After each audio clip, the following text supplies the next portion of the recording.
अस्सलाम वालेकुम नाज़रीन, मैं हूं ज़फ़र इकबाल और आप देख रहे हैं P11 न्यूज़ HD। खबर शामिल करते हैं सरगोदा हल्का N91 सौजनूबी से, जहां तहरीक इंसाफ वर्कर कन्वेंशन का इनकाद किया गया। कन्वेंशन का इनकाद सदर कराना हिल प्रेस क्लब असद चट्ठा की तरफ से किया गया। इस मौका पर असद अली चट्ठा, वकास बाजवा, मार अयूब सियाल, आरफ जज्जा, अब्दुल हक पड़ेहार, सारे तारड़, शफकत चट्ठा, राना सईद, तनवीर कमर भट्टी, कामरान सईद, राय ज़ियाउल्लाह खरल समेत कसीर तादाद में अवाम ने शिरकत की। इस मौका पर सदर press club Asad Chattha, MPA Faisal Farooq Cheema, MPA Chaudhry Munir Sultan Cheema ने वर्कर कन्वेंशन से खिताब किया। यहाँ पे मैं ये बात करना चाहूँगा मज़ीद बात शुरू करने से कि इज़्ज़त, हम लोग इज़्ज़त की बात तो करते हैं, लेकिन इज़्ज़त कमांड करने से आती है, डिमांड करने से नहीं आती। हम लोग ये क्यों भूल जाते हैं कि जब हम इज़्ज़त देते हैं तो फिर इज़्ज़त मिलती है। हमारे अमाल, हमारे किरदार, कौल और फ़ेल में इज़्ज़त पनाह होती है। अगर हमारे कौल और फ़ेल में तज़ाद होगा तो इज़्ज़त नहीं मिलेगी। तो मेरी अल्लाह से इल्तिजा है, अल्लाह से गुजारिश है कि हमें अपने माल को बेहतर करने की तौफीक दे। मैं आज की इस महफिल के रूह रवां जनाब फैसल फारूक चीमा साहब, जनाब नीब सुल्तान चीमा साहब का इंतहाई मशकूर हूँ कि वो 100 जनवरी में तशरीफ़ लाए और उसके साथ मेरे तमाम यहाँ बैठे हुए मौजूद मेहमान, मैं बिलखुसूस चीमा साहबान का और ख़ास तौर पर जनाब वकास बाजवा का इंतहाई मशकूर हूँ कि उन्होंने मौका दिया और आज हम इस जगह पर इकट्ठे हैं। रहेगी बात चीमा ख़ानदान की, तो यकीन जाने जब हम अल्लाह ताला से दुआ मांगते हैं तो हम बहुत कुछ मांगते हैं। वो रब्बे रहीम है, वो कुल कायनात का मालिक है, उसे उकुन फ़यकून वो ज़ात है, वो देने पे है तो जो चाहे दे सकती है। हम उससे बहुत कुछ मांगते हैं और आप भी गवाह हैं, मैं भी गवाह हूँ, यहाँ बैठे हुए पंडाल में सब लोग गवाह हैं। हम मांगते बहुत कुछ है, लेकिन जो वो हमारे लिए बेहतर समझता है हमें अता करता है। वसीले वो दुनिया में हमारे लिए, हम एक दूसरे के वसीला हैं। तो जब भी कोई मामलात हो तो यहाँ पे मैं सिर्फ इस प्लेटफॉर्म पे अपने तमाम भाइयों का, मेरे से आप सीनियर भी हैं और मेरे क्योंकि शुमाली शाख में मेरा इतना तारफ़ नहीं था दोस्तों से, मैं उनका इंतहाई मशकूर हूँ कि आप तशरीफ़ लाए हैं। तो यहाँ पे मैं एक बात सिर्फ इस प्लेटफॉर्म पे रिक्वेस्ट करना चाहूँगा कि जब हम अल्लाह ताला से बहुत कुछ मांगते हैं, वो रब्बे कायनात है, कुन फ़यकून है, तो वो भी देने में कभी जल्दी दे देता है, कभी देर से देता है और कभी नहीं देता और उसके मुताबिक उसके बदले में बहुत कुछ अता कर देता है। तो फिर भी तो हम दरगुजर करते हैं, हम उसका शुक्र अदा करते हैं। तो फिर हम क्यों अपने मौसमों का, अपने चाहने वालों का जो हमारे लिए कोशिश करते हैं, हमारे लिए मेहनत करते हैं, हमारे लिए, हमारे कामों के लिए आसानियाँ अल्लाह ताला जो उनको अता करता है वो आगे वो हमें बांटते हैं।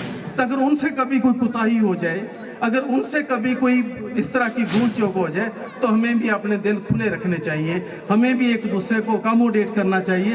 जब हम एक दूसरे के लिए गुंजाइशें पैदा करेंगे तो अल्लाह ताला हमारे लिए मज़ीद आसानियाँ पैदा करेगा।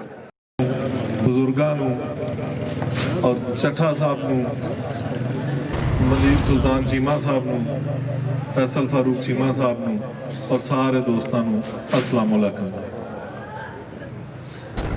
सब तो पहला तो मैं बड़ा बेहद मशकूर हाँ चट्ठा साहब का, जिन्हें सानू इकट्ठे होने का मौका प्रोवाइड किया। जितों तक मामलात सन सीमा साहबान दे नाल साडा रिश्ता तो एक फैमिली वाला रिश्ता है, एक खानदान की तरह। सारी जिंदगी साडे बुजुर्ग भी इन्हां दे बुजुर्गां दे नाल चलते रहे, अगों असीं भी इन्हां दे नाल उस तरह ही चलते रहे। अज दे दिन तक ना कोई फर्क है सी ना पिया, और इंशाअल्लाह साडी कोशिश है कि अगों भी ना पवे। सिर्फ मेरी तो यही हम्बल रिक्वेस्ट है कि जनाब ये जड़ियां झूठियां वेस्टकोटां वाले ने ना, इन्हां तो थोड़ा जिहा मुहतात रहो। और इन्हां दी वजह तो ही मेरा ख्याल है सानू यह दिन वेखना पिया, वरना सारी उम्र साडे दादे चौधरी नज़ीर अहमद तो लैके डॉक्टर नसूला साहब के टाइम तो लैके अज के दिन तक यह वेला तो नहीं सी वेखना पिया कि असी रेंज होइए या राजी होइए। वो वेला सिर्फ यह झूठियां वेस्टकोटां वालियां दी वजह तो आया है। उन्होंने मेहरबानी करो, दुआ घरां दे विच सियाणो ते उन्हां तो इजतनाब करो। असी ते ग्राउंड दे विच लड़न वाले प्लेयर हाँ, असी 12वें प्लेयर ते है नहीं। ये इलैक्शन असी तुहाडे नाल रिंज होइए, राजी होइए, वोट ते असां फिर भी तुहाडे लई मंगणे ने, तुहानू ही देने ने, तुहाडे लई इकट्ठे करने ने। तो साडा बहैसियत तुहाडे सियासी नुमाइंदे साडा तो दिल करता है कि रात तो सवेर बाद होवे पहले असी इस इलाके की सारी सड़कां नालियां गलियां पक्के करा दईए, सारे बच्चे भर्ती करा दईए। सानू भी तकलीफ होंदी है जिसले साडे बच्चे साडे सामने आके नौकरियां मंगदे ने या असी चक्कां जाने और उत्थे असी देखने हैं कि डिवेलपमेंट की हालात खराब ने।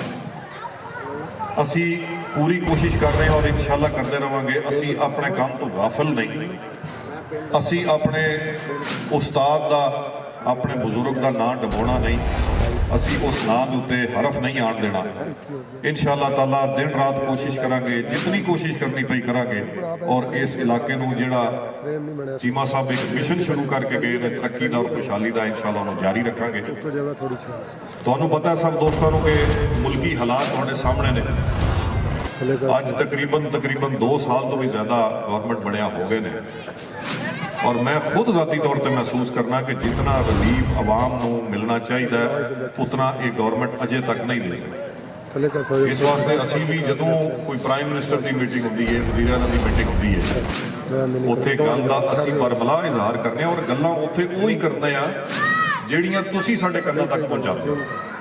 जिवें हुण सारे दोस्त असी बैठे हाँ, इत्थे कई गल्लां होणगीਆਂ ਜਿਹੜੀਆਂ नोट हो जांदियां ने दिल 'ਚ कि हाँ फलां जगह वे।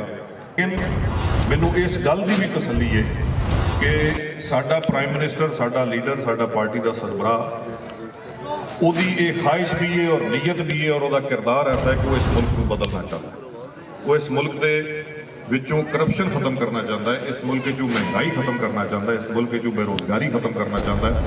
अज अगर असी उहदे नाल नाराज़ हो के असी 10, 20, 30 बंदे इकट्ठे हो के मिसाल के तौर पर असैम्बलियां तो इस्तीफे दे दईए तो वह मिशन दरम्यान रह जाएगा और साडा मुल्क उत्थे तो उत्थे ही खड़ा रहेगा। नवे इलैक्शन, नवीं हुकूमत, पता नहीं उन्हें की हालात बनन की नहीं। इस वास्ते सानू भी तकलीफ है इन्हां गल्लां दी। यकीन करना, मैं ये नहीं कहता कि तुहाडे नालों ज़्यादा वे लेकिन तुहाडे नालों घट भी नहीं। जाहिर है तुसी सारे साडी टीम होंदे हो, जिवें कि विकास भाई कहते सन कि 5% इलैक्शन कैंडीडेट लड़ता और 95% उसकी टीम लड़ती है। गल बिल्कुल दुरुस्त है और तुसी साडे नालों ज़्यादा गल्लां सुणदे हो लोकां दी। तुसी क्योंकि हर वक्त लोगों नाल राबते च हुंदे हो, उन्हां गली का भी ताना तुहानूं देना, उन्हां नाली का भी ताना देना, उन्हां बेरोजगारी का भी देना, उन्हां महंगाई का भी देना, उन्हां नौजवान का भी ताना देना। लेकिन इंशाअल्लाह ताला मैं तुहानूं इस गल की यकीन दहानी कराना कि साडी क़यादत प्राइम मिनिस्टर तो लैके थले तुहाडे हल्कियां तक इंशाअल्लाह ताला साडी सब की ख्वाहिश है कि असी जल्द अज जल्द इस मुल्क दे विच खुशहाली आवे, असी इस महंगाई का जिहड़ा जिन है इहनूं काबू करिए। आमिर साहब बड़ा अच्छा पैकेज तुहानूं देण लगे ने, जिहड़ा नवीं ADP आ रही है। तुसीं मिलकर इंशाअल्लाह देखो कि असीं 3 बंदे मिल के इस हल्के दी खिदमत करांगे, वो किसी और हल्के विच नहीं होएगी। तुसीं हमेशा मैनूं अपने नाल पाओगे ते मेरे जिहड़े भाई नाराज़ ने उन्हां नाल सिर्फ एक गल करके इख्तिताम करांगा कि अज ए हल्का या इलाका ए सरगोदा ए जो कुछ भी है, असी जो कुछ भी हाँ, एक एक बंदा ए उस बंदे की वजह तो है, अल्लाह की जात की वजह तो, लेकिन अल्लाह की जात तो बाद उस बंदे की मेहरबानी है जिन्हें इस हल्के दे वास्ते 70-80 साल अपनी जिंदगी दे वक्त कीते, जिन्हें इस हल्के को आज सुई गैस दी है, डेरे सुई गैस है, बिजलियां दी ने, हाई स्कूल दिते ने, DHQ अस्पताल दे तेरे तहसील ना होने के बावजूद 3 तहसील अस्पताल है तुहाडे हल्के में, तुहाडे कोल डिस्पेंसरियां ने, तुहाडे कोल लाइफ स्टॉक दी अस्पताल ने। एक हल्का नहीं आइंदा असी जो साडी जिंदगी तर्ज जिंदगी बेहतर बनाई उस बंदे ने, ते अगर उस बंदे दे बेटे या पोते कोल कोई गलती हो भी गई है तो उसका यह मतलब नहीं कि तुसी जगह जगह जाके उन्होंने गिले करो, जगह जगह जाके उन्होंने बारे बुरा कहो। वही बंदे ने जो तुहाडे नाल 40-50 साल अच्छा करते रहे ने, तुहाडे वास्ते पता नहीं केड़ी कुर्बानी दी है। अगर एक बारी गलती हो भी गई, एक बारी कोई फैसला हो भी गया तो यह मतलब नहीं जाके उन्हीं बंदे नाल जिन्हां नाल तुसीं साडा प्यार मोहब्बत सी जाके उन्हां दी बुराई करो या उन्हां दे बारे में गलत बयानी करो। असी आज भी तुहाडे लगदे आ, हमेशा लगांगे। चौधरी अनवर अली चीमा के नक्शे कदम पर चलते हुए, क्योंकि NA91 हो, PP 76 हो, PP 75 हो, ये वोटर बड़े लाडले हैं, इनका ख्याल करना, क्योंकि चीमा साहब ने इनको बड़ा लाडला रखा हुआ था और इनकी जरूरियात का, इनकी ख्वाहिशात का एहतराम करना अब आप पे फर्ज बनता है। मैं जनाब चौधरी फैसल फारूक चीमा साहब, जनाब मुनीब सुल्तान चीमा साहब, جناب میرے بھائی میرے ہم منصب ایڈوکیٹ جناب خاور چیمہ صاحب، اس کے علاوہ تمام بھائیوں کا، میں چٹھا صاحب کی طرح میں بھی شاید ہوسٹ بھی ہوں اور مہمان بھی ہوں، تو میں آپ تمام بھائیوں کا انتہائی مشکور ہوں جو یہاں پر ایک اچھے مقصد کے لیے تشریف لائے، اپنا قیمتی وقت دیا۔